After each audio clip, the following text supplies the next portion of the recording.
From years of anxiety to warrior and mentor, Bradley Robinson created the Anxiety Project to help you end your anxiety naturally.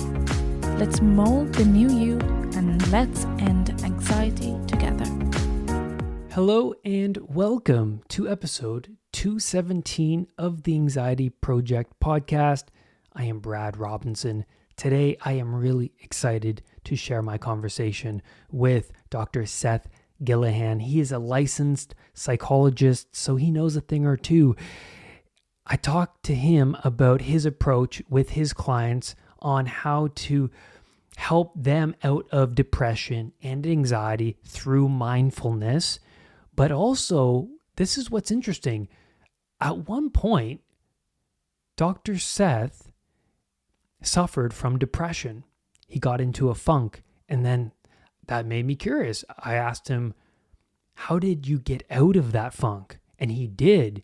So today is going to be incredibly useful if you are in that funk, if you know somebody who is in that cage of anxiety or depression, please share this episode with them because it could change the trajectory of their life. Now, before we dive into today's conversation, I do want to give you a brief backstory on Dr. Seth Gillihan because, well, he has a great track record, I'd say. He is a licensed psychologist who specializes in mindful cognitive behavioral therapy. He was a full-time faculty member at the University of Pennsylvania and taught in the psychology department at Harvard College. Yeah, that's pretty good, man. He knows a thing or two, all right. He has been in private practice since 2012. Gillihan completed a doctorate in psychology at the University of Pennsylvania. He is the author of multiple books on mindfulness and CBT and the host of the Think, Act, Be podcast. If you guys are listening on YouTube, the podcast is also available. The Anxiety Project podcast is also available on Spotify, Google Podcasts, iTunes, wherever you listen to podcasts. If you are listening on those platforms I mentioned and you haven't checked out the YouTube channel, go check out the Anxiety Project on YouTube. I post videos weekly, not just of the podcast, but other powerful videos on NoFap, addiction, anxiety recovery steps, the strategies to live a more meaningful and enriched life. So please go there, subscribe. Also rate and review this podcast on Spotify. It'll greatly help the podcast reach more people who are suffering and battling with anxiety. But without further ado, I think I said that right. Here is Dr. Seth Gillihan. Dr. Seth Gillihan, welcome to the Anxiety Project podcast. I'm really excited to have you here today. There's lots that I want to talk about. I want to talk about your new book, Mindful Cognitive Behavioral Therapy, that's coming out in December, I believe. Yeah, it's 8 weeks from the day that we're recording this. Sorry, 8 days from today that we're recording this. Yeah, December 6th. For everybody who doesn't know who you are, can you just please provide them with just a brief backstory of your history and how you came to write this book and what it is that you do? Great. So I'm a clinical psychologist. So I treat people who have different conditions, probably mostly anxiety, and then also a lot of related conditions, anxiety, sleep issues. I started out as a faculty member in a school of medicine at the University of Pennsylvania. But I really found that the most meaningful work I was doing, the most engaging work, was working directly with people, I liked doing research in the sort of moment to moment, writing articles, looking at data. But when I looked back on what I'd done in the first few years of my career, I was like, the moments that really stand out are those moments with people. So I started a private practice, I guess a little over 10 years now. And then since that time, I've been transitioning to trying to bring effective tools and techniques and skills to more people than I can treat on a face-to-face basis. That work again, I still do some of that work, but I've shifted to writing more books and self-help resources like card decks, and now this latest book, which really took probably the first decade, or I guess really more like first 20 years of my training and experience, and then combined it with my own issues that I'd encountered around my health that really kind of led to this new integration of mindfulness and cognitive behavioral therapy that I think we'll talk about a lot today. Yeah, that's what resonated with me in the book was your history with you've encountered some health concerns and then depression, and I thought that was very fascinating because at one point in the book you said your friends recommended you antidepressants, but you knew CBT was what you needed. So first of all, before we talk about how your depression came about, for those who don't know or who are unfamiliar with CBT, can you just describe what that is, and then we can go into more of your history? Definitely. Yeah, maybe I'll start with an example because it's easy for me to be kind of abstract and very concept focused. But so this occurred to me as I was getting ready for this conversation with you. There has been and was this morning a lot of noise in our neighborhood from various construction projects. They've been tearing up the water pipes in our streets, so cutting through blacktop, but then more recently there have been a lot of people working on trees, trimming, taking down trees. So an hour or two ago, I was outside taking a short walk, and they were, just going to town on this tree. And it was this huge tree, and it was really loud, and it's, probably about 50 feet from where I'm sitting right now, right behind me out the window. And my first thought was, wow, it's going to be, it could be an issue for our recording, depending on, how much that shows up. And so what CBT does, the cognitive part, is about recognizing the stories that our minds are telling us. I'm sure this is stuff that you're familiar with. And so, the story in my mind was, this is going to ruin the recording. So what we do in CBT first is we recognize that, oh, okay, my mind is telling me a story about something that might happen. Because thoughts don't usually announce themselves that way. They don't say, like, here's a story about what could happen, but it's not necessarily true. It just says, like, oh, great, that's going to mess up your recording. It just seems like a fact. It's like, okay, that's a story. And then we can look at the evidence and see, like, is that actually true? Like, how do I know that, when we actually start recording this, that they're even still going to be working, which right now they're not? Or if they are still working, that it's going to be, really disruptive versus just kind of a little hum in the background. And so that's really kind of the basics of the cognitive part of CBT, is just recognizing stories, questioning their evidence, coming up with more effective alternatives. Like, there may or may not be noise, and it'll probably be something that we can deal with. I'm sure Brad has a way of handling background noise because his guests probably aren't usually in studios. The behavioral part is closely related to that, and that's helping us to do things that move us toward our goals. Move toward, like, if I were anxious about like dogs, for example, then rather than avoiding those, then the behavioral part of CBT offers a kind of systematic approach for facing fears like fear of dogs and overcoming that fear. So that's kind of basic, simple examples in a nutshell.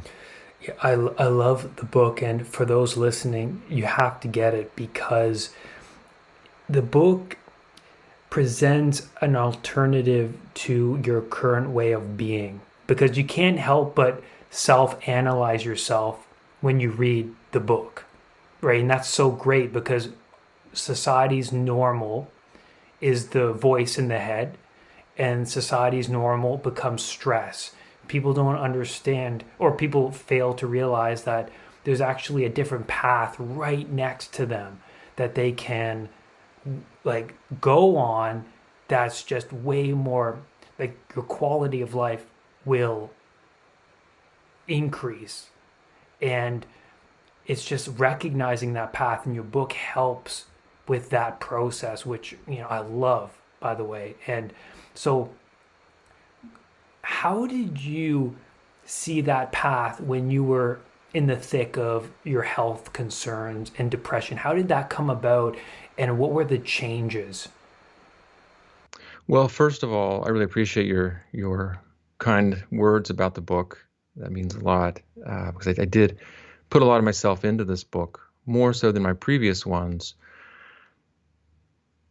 I think what really happened, I mean, the way that it went down is I was feeling worse and worse over the months and in weeks, months, really probably, I don't know, a couple of years or so at that point.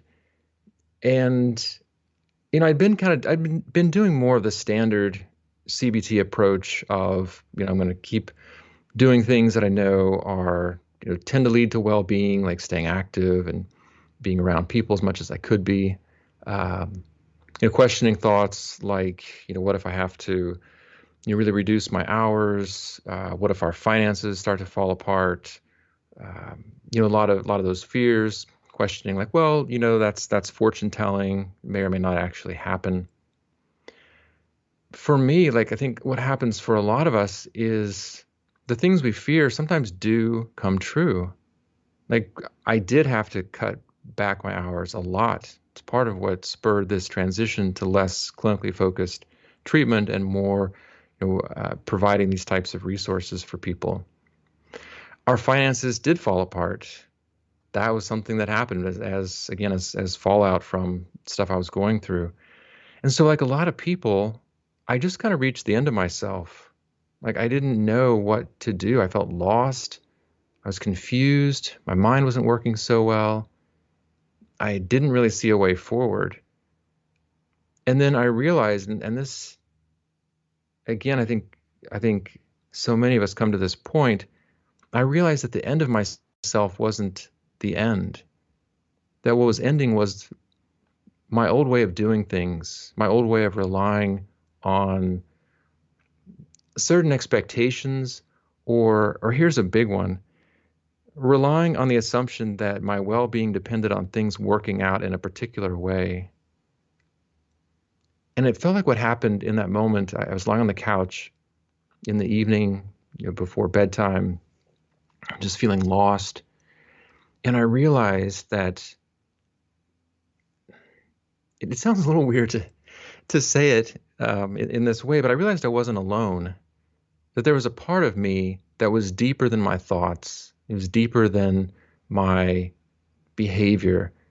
And it felt really like what I thought of it as, what I experienced it as, was my spirit.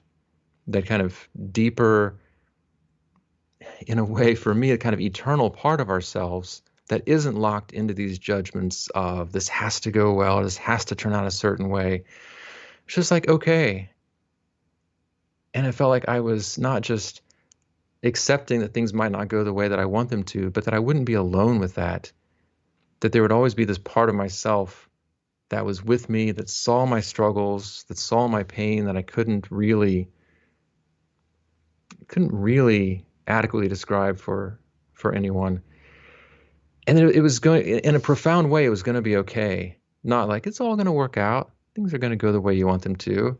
It's like, yeah, things might really fall apart, and that will be okay too. And so from there, that was just kind of like, it was a moment of insight and like blew my mind and brought me to tears. And then over the coming weeks and months and up until now, just the kind of understanding of that continued to develop and unfold and made its way into the book. Wow, that's so good. I feel like for me, it was the letting go of the ledge and falling into this presence, someone, some say God, falling into this, I would like to say you fall into this acceptance and presence that wasn't even there, because you're grabbing onto certainty, you're grabbing onto all of your external crutches, and then you get into this rhythm of those crutches, and then that you then proceed into more of the crutches because of the pain that they're actually causing. They're actually very short-lived, and you actually talk about that in the book. And you also go over this really interesting model, which I want you to get into, the think, act, and be model. I really love this. And so why is this important for you, not just for your health, but also the health of your clients as well? Yeah. I want to go back to something you said a couple minutes ago about that path that's always there. It's kind of in parallel, right next to us. And you said it's sort of letting go and falling into God, we might think of, or something like that. And that is how it felt to me in that moment. It felt like I was connecting to God, but in a completely different way that I had ever understood God. I grew up in a very conservative Christian fundamentalist home. My dad was a minister. And so I had this very particular idea of God as being out there, as being this power that was not completely benevolent, that was often angry. But what I felt was that by connecting to myself in that moment, to that deeper part of myself, I was finding God there. Not that I am God, but that essential awareness within ourselves is connected to the divine and is a piece itself of the divine. So the Think Act Be model is a simplification of mindful cognitive behavioral therapy. It's fewer words, it's shorter words, and I think it's easier to remember in the moment. I have these three ways that I can find leverage in this moment to shift my experience. So I can change my thinking. That's the cognitive part of CBT, the think element. I can change what I'm doing. That's the act part, the behavioral component. And then there's simple being, the mindfulness that we've been talking about, the be part. And it struck me that part of what's most effective in any of these types of techniques is addressing our whole being, not ignoring our minds, not ignoring our actions. It's not just about getting our mindset the right way or doing some mental hack. It's not just about like doing more or just facing your fears through sheer behavior alone. And I think it's not just about doing meditation or doing mindfulness practices. All those three things together really involve our whole selves. That we're not just the mind. We're not just a body. I also call it or think of it as a head, hands, and heart approach. So we're all those things. Without a heart, obviously, we'd be in a lot of trouble. Without a head, our hands and our hearts wouldn't work so well. So all those things together, I think they just hang together so well, and they don't kind of leave any part of ourselves behind. When somebody comes to you, Seth, and they're trying to juggle so much of their life and things have gotten so beyond them that they're in stress mode continuously, I know people are complicated. Everyone's situation is complicated, but for the average person who's juggling that to-do list, especially this time of year, now that it's the holidays, what are some of the tools and strategies you would help them implement or guide them towards in order for them to reduce that anxiety? Well, pretty much all of the techniques that I share start with connecting with ourselves. So they start with that mindful component. So that can be something, really simple, just like taking a breath in and out with awareness. Like, you can do it now. Just breathe in and breathe out. And something tends to shift. It's really kind of remarkable that just being conscious with ourselves for a moment tends to change things for the better. So that's a big part of it, and especially with anxiety. You must know this so well, Brad, but our minds are great at going to the future, at thinking about all the things that could go wrong. And I do mean all the things. Like once we open that door to the future, it's kind of unlimited. Our minds can imagine anything, all different domains, all different possibilities. But if we just come into the moment, it's so manageable. It's so circumscribed. It's just this. It's just what's happening now. And we're so good at managing what's happening in the present. Even if it sucks, still that we're great problem solvers just as human beings. One thing that I would share for the holidays in particular that I've been thinking a lot about is it's kind of a version of a loving kindness meditation. But as we're thinking about the holidays and the stress, and a lot of us are going to be alone on the holidays, or it's reminds us of loved ones that we're grieving. Rather than just kind of suffering through that and feeling like a victim, I think it can be helpful to, with anything, but in this area in particular, to think about, instead of what's going to go wrong or what's going to be, irritating or sad, to ask ourselves, who do I want to be through this time? Who do I want to be for other people? What quality of presence do I want to bring to myself, to my interactions? And then to offer a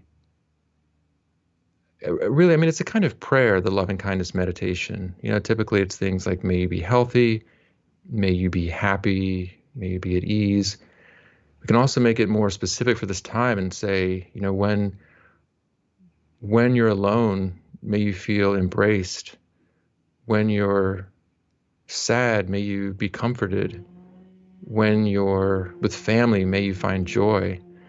All these things that we can send to other people and also to ourselves, so that we're kind of back in the driver's seat of our lives, I guess, feeling a bit more agency. Absolutely. Yeah. When I struggled with anxiety, I was catastrophizing a lot. The things around me, everything got so beyond me. And what I mean by that is I was doing a lot of habits that were producing many snakes associated with the one habit. So for instance, say smoking weed, for example, was one of the things I would do. But smoking would produce 5 negative outcomes, right? And so just me tackling the root cause, the smoking weed part, I noticed without the weed, all those negative outcomes were non-existent, and my life just got 5% better. And I started to look inwards on what I was doing every day that were producing the negative outcomes. And you have to define that for yourself, right? It's like, what am I doing every day that I would like to stop, but I just can't seem to stop doing? And that is unbelievably helpful. And what resonated for me, Seth, with your book is I didn't even know I was doing this until, I wasn't cognizant that this was a CBT strategy. But my relationship with time, when I was overcoming anxiety, I started to look at time in a different way, because I had a lot of anxiety around time. I had to get the job now that I saw on Instagram, or the relationship I saw on Facebook, or I have to keep moving. I'm almost 25, then I'm almost 30, and time played a large role in my anxiety. But then when I started my recovery, I actually stopped the Instagram. I stopped running around to those negative friends.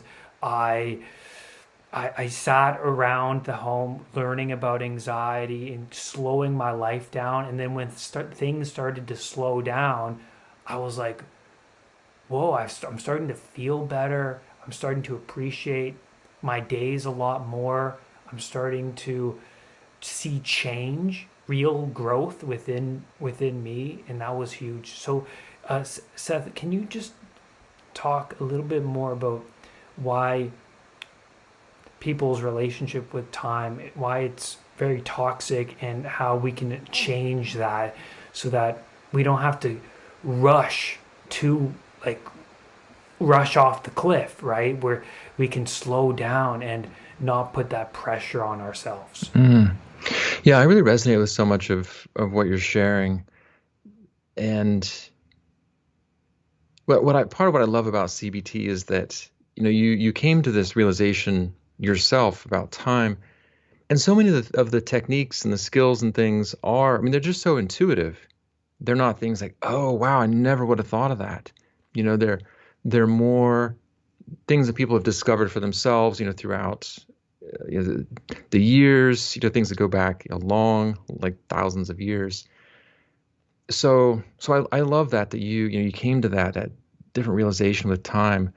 And it's so true about time that it's easy to get into a place where you feel like time is the enemy. There's never enough of it. We live in a society where we tend to be judged and judge ourselves for our productivity. And so it's always about doing more, doing the next thing, not this thing. And so what that does is it puts us at odds, it's not just that it creates stress, but in a really profound way, it cuts us off from what's actually happening in our lives. And it doesn't just make time the enemy, it makes our current experience the enemy. And our current experience, this is going to sound obvious, but our current experience is always our experience. And so if we're rejecting our current experience, we're constantly saying no to life as it is. And not only that, but we're at odds with ourselves because we only exist in the present and in the moment. But if we're always thinking, well, I need to be doing the next thing, I need to be getting to that place, then me here, right now, is a problem. I'm at odds with my body. I'm at odds with where my mind actually is. My literal mind that's doing the thinking is happening right now. So mindfulness, I find, is so helpful for you coming into that kind of infinitely thin slice of time that's not so much about like right now as it is kind of stepping out of time, stepping into that more eternal now, and letting it be as it is and letting ourselves be as we are.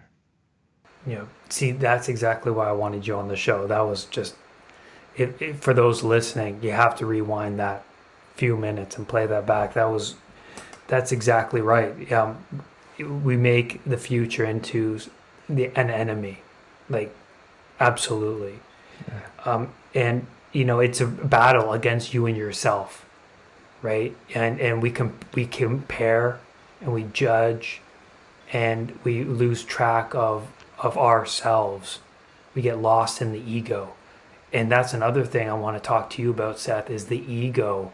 How would you, can you define ego for those listening, and the things that continue to fuel the ego? Yeah. Yeah. So in this context, I don't mean ego in the sense of like being arrogant or being self-focused, but it's that really universal part of ourselves that we see and we experience as being a separate self.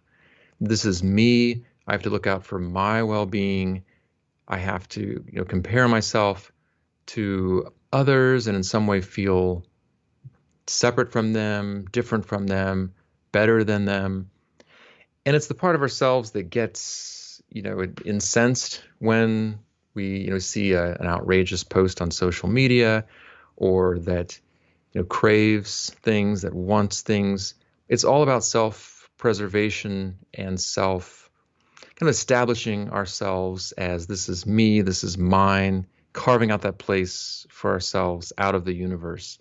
So I kind of think of it as like a drop of water that wants to separate itself from the ocean. Like I'm myself. But that's a really insecure place to be, to be that drop that's cut off from the ocean.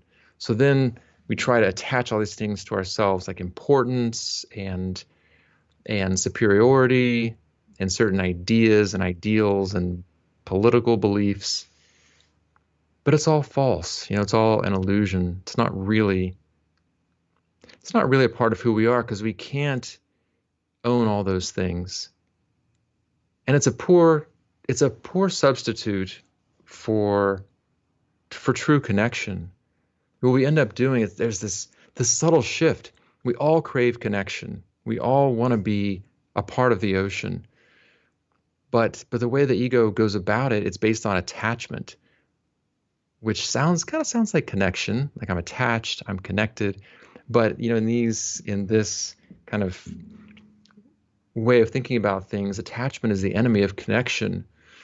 So rather than being really sharing connection with another person, we try to own that person, or we try to, or we crave some kind of like fusion with them versus really just enjoying a more kind of inherent connection that's just part of our existence. This is where I mentioned getting abstract. I feel like this is a great example of that.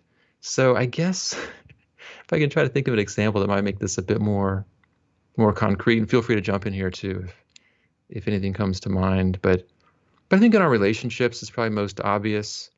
If I have. I like to look at in The Lion King when Rafiki guides Simba to the pool of water, which resembles the unconscious mind. And Rafiki, who's the shaman, who's guiding him because, Simba looks to the stars and he asks this profound question. Then all of a sudden the shaman shows up, leads him to the pool of water. He looks into the water, sees his reflection, but then Rafiki's like, you got to look deeper, right? And, until you look past your reflection, you can't see the underlying meaning. There's a quote out there that was so profound. You can't reach enlightenment until you get past your damn reflection. Something like that, right? It's like, then he saw like his spirit, right, in the water, like his face changed from naive teenage boy lion to like adult, sophisticated, stern, strong lion, right? And like that's like the spirit, like the thing he could become, right? And the spirit of his father, the spirit of society, right? The potential. So I think that he gets so wrapped up, and especially me being on Pleasure Island for a long time in my 20s, negative friends, smoking weed, going to the bar, buying stuff, social media, it builds on this image, and like the image gets so ingrained, the identity, that it gets harder to break that the more you're in that unconsciousness. But it wasn't until like I started to break the norm of my everyday, like breaking the pattern. And it was like I started to look deeper and then deeper the more you step outside the certainty or the routine or the pattern that you're in. So I think that you can't get into the temple, right, without getting past the reflection, right? Yeah. Wow, I love that example, partly because Lion King is one of my favorite Disney movies of all time. I saw it, I've seen it at least 5 times. Used to listen to the soundtrack all the time. Now our kids like it. But I never, in all the times that I saw it, I never experienced it at that level. So now I have to watch it again. It's a good excuse. But that's so true, that looking beyond our habitual way of seeing things to see something that's true on a deeper level. I think that's what stands out to me with with connection and attachment, part of it is, we can get attached to all these ideas about ourselves and ideas about like, oh, I have to have that, or I have to be a certain way, or I need to buy that thing so I can be a certain type of person. And connection is realizing that you already are exactly who you are and who you need to be. So we can drop all that running around, all that pretense, and connect with ourselves on that true level. I think I think I want to bring it back to the think part of your think act be, and the thinking part being the challenging of your thoughts. I think that's huge, right? Because we all have these reflexive thoughts that are so the norm in the mind. How do we start to challenge these thoughts? Does it come with acting differently that helps at the same time? So, or is it a combination of using a different internal voice as well as changing your actions that really produce a different outcome?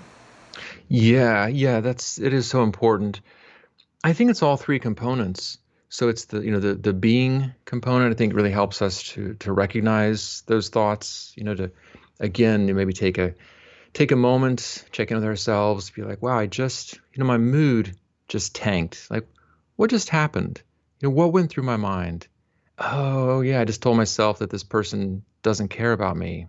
All right, that seems like an important thought. Maybe I can check that out. Then we can examine it. Like we talked about, look at the evidence. Is there evidence for it? Is there evidence against it? And it's not about BSing ourselves. It's not about just like, oh, tell yourself a happy story. Everyone loves me. Well, that is demonstrably false. But looking at the data, what's actually true about the world? And then I'm glad you mentioned action. It's so important. We can definitely change our beliefs by changing what we do. Like if we think that something is super dangerous, that's a belief. One way through that is to kind of look at it, look at data, talk to people.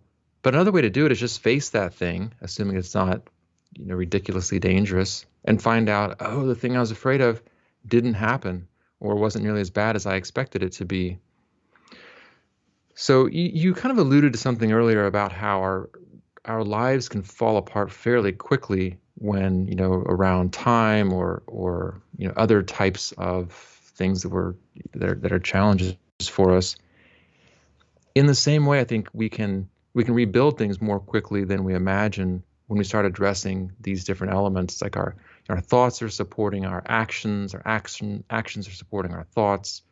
Our mindful presence is adding this kind of depth dimension to all of them and changing our relationship to our experience. And things can spiral upward more quickly than we imagine.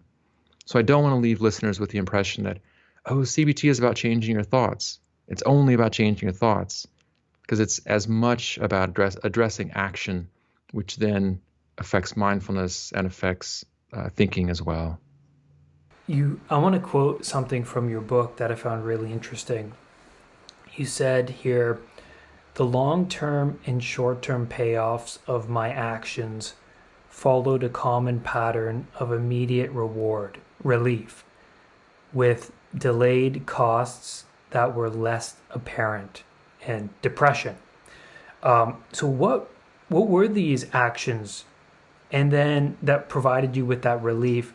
But then what were the rewards, and then I guess the outcome, like changing them, and how did that improve the quality of your life? Well, things like avoiding certain activities because they felt overwhelming or because I just didn't have the motivation. We might not recognize the reward immediately because it can be fairly subtle, but not doing something that we think is going to be a drag, it's going to be unpleasant, provides the brain with a really strong reward that, that we're avoiding something that we think is going to be bad. So what that does is it makes that behavior more likely in the future because we got that reward the last time we did it. So now I'm more likely to, avoid social situations, or more likely to, turn down certain activities. And so what CBT helps us to do first is to accept that, yeah, it's going to be uncomfortable at first, probably, to push through that avoidance. And then as we do, we get on the other side of it, which gives us a different type of reward, not a reward based on avoidance, what we call negative reinforcement, being reinforced for removing discomfort from our lives, but a positive reinforcement of like I'm accomplishing things, I'm at least have the chance to enjoy time with people. And those things then make it more likely to do things that give that longer term payoff. But it does take getting through that initial discomfort. And it's just kind of a general rule that for so many things, the short-term reward is not in our long-term interest, and the long-term reward takes more effort at first to get to. Wow, that is so good. When you were talking about it, I was thinking about dopamine and how when we used to live in tribes, we got the dopamine kick from hunting and gathering. You know, you kill the big animal, you share it with the community, and that motivates you to go out and do it again. But then we're getting dopamine from all of these artificial stimuli nowadays. Like we're living in a way different time. Advertisements and social media, and then pornography, and it's just the list keeps going on of these weird stimuli that target these ancient systems of like, oh, this is rewarding to you, you should probably go and get it again. But it's like, well, it's not really going to help you long term, because you're just going to wind up back on the computer looking at the shirts and the jeans and the porn and all of that stuff. You're just going to wind, and it's like, is that really going to benefit you? Is that really strengthening you spiritually, mentally? So those were big things that opened up my eyes to my anxiety. Was I was surrounding myself a lot with artificial stimuli that were targeting these ancient systems, and I wasn't getting it naturally. You know, dopamine can come through any sort of progression, and, you know, cleaning up your room, cleaning up the things around you, improving your relationships, going for those walks, spending time out in nature, going to the gym and seeing those results. That's such a great point that we don't just miss out by avoiding certain activities, but that's supported by being able to get that dopamine hit in other ways that don't. Yeah, it's so there's a metaphor on the tip of my tongue or on the tip of my brain that's like, it's like we're having the experience of something, but without actually having that thing. It's kind of like the Matrix in a way, is what it feels like, that I'm getting everything except the real thing. And it's like, well, I don't care that, you know, my brain believes that, you know, this steak is real and this wine is real. And so that's enough. But then the long term is, yeah, you're kind of stuck with your two-dimensional representations of porn or shopping or all these things that designers of, you know, websites are so skilled at putting in front of us to satisfy these cravings. But they don't care about our long-term well-being. All they care is about reinforcing that loop. So yeah, stepping back and asking, like, what do I actually need? What's the true drive underlying this, and how can I fulfill that? The best and most popular video games are ones where you constantly keep leveling, gathering, upgrading, and that's dopamine hit after hit at its finest, right? It's like, and then you turn off the system and you realize you're 50 pounds overweight. And as you suggested, then you're driven to go back into it because you're like, oh, this sucks. Let me play some more. I do want to get into this sleep anxiety, because when you talked about it in the book, I was like, oh my God, this was one of my mountains that I had to climb. I had a lot of anxiety and traumas that I didn't confront in my past, and that was part, like, fear was keeping me up at night. But I remember when I started to go to work at a new job, I couldn't sleep. the uncertainty of the job, my fear of not getting enough sleep. So can you talk to me? How do you approach this with somebody if they're not sleeping well, if they're having a lot of anxiety? How could they structure their night to improve the sleep, and what else can you do to tackle this? Yeah, yeah. Well, I think, addressing the anxiety in and of itself, I think is important, and we've talked about some of the ways to do that. In terms of the sleep in particular, there are a few things we want to do that have been shown to be helpful. One is to wind down, so make sure we're providing a buffer between activity and bedtime, so we're not just expecting our brains to instantly turn off. So, 30 to 60 minutes before bedtime, do some gentle unwinding activities like maybe some stretching, some light yoga, meditation, or reading something relaxing. What often drives bad sleep is we're chasing it.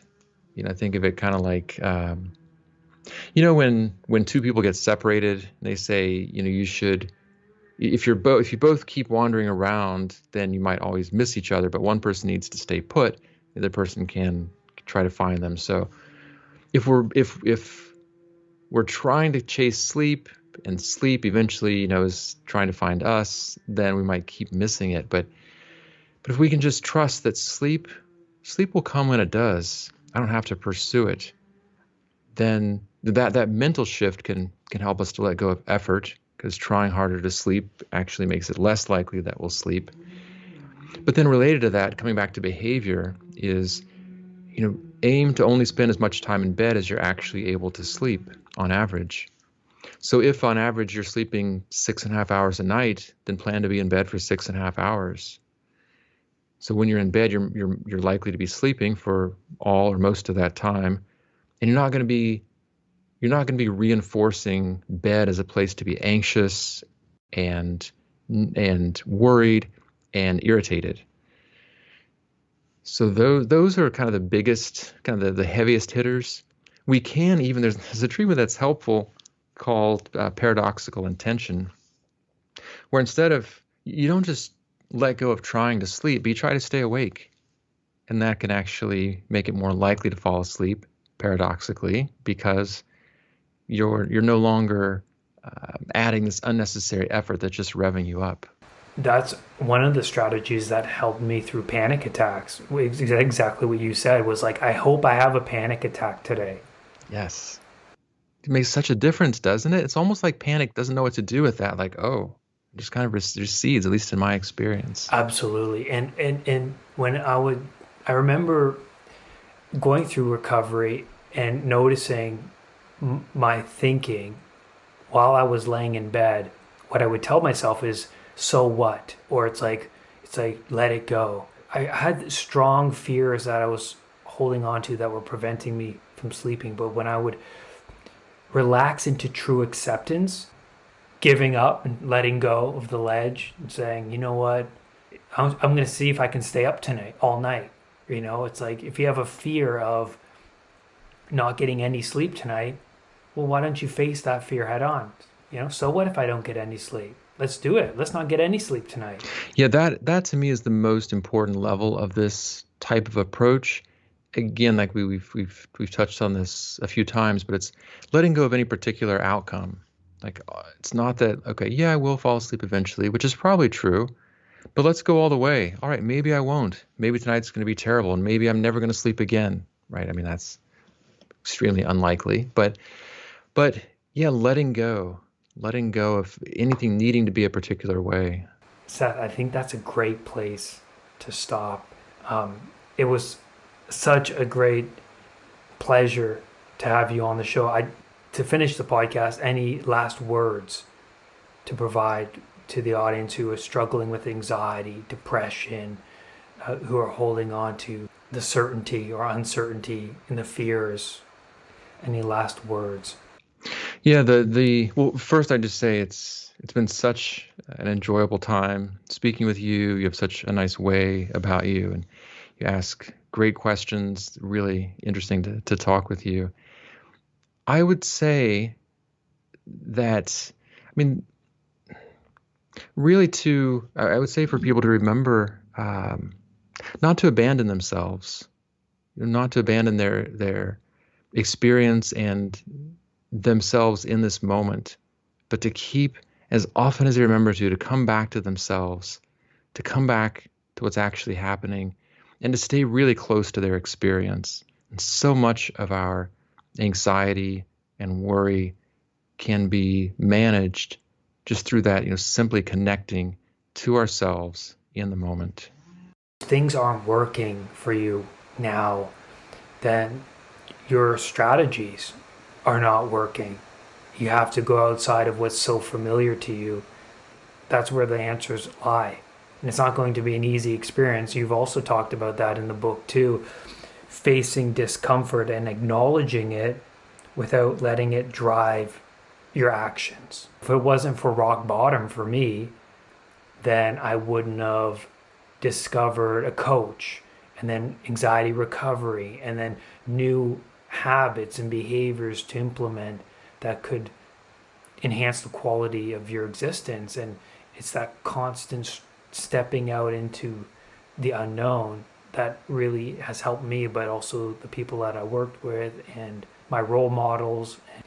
Well, Dr. Seth, thank you so much for being here. And where can we get the book that's coming out? When did you say it was being released? So it's coming out December 6th, 2022. Yeah. And it's on Amazon. It's on bookshop.org, which I love because they support independent booksellers and pretty much wherever books are sold. Beautiful. And I recommend everybody listening to get the book because, yes, it definitely opens up your eyes to yourself. And that's crucial. I mean, you kind of forget that, oh man, I need to relax. I need to come back here. So where was I for the last month or year or 15 years, right? Where was I? Yeah. Come back. It only takes a moment. No matter how long you've been away, it only takes a moment to come back. Brad's Powerful Anxiety Recovery Program is now available at unpluganxiety.com. The Anxiety Project program is downloadable and puts the power of anxiety recovery in your own hands. Visit unpluganxiety.com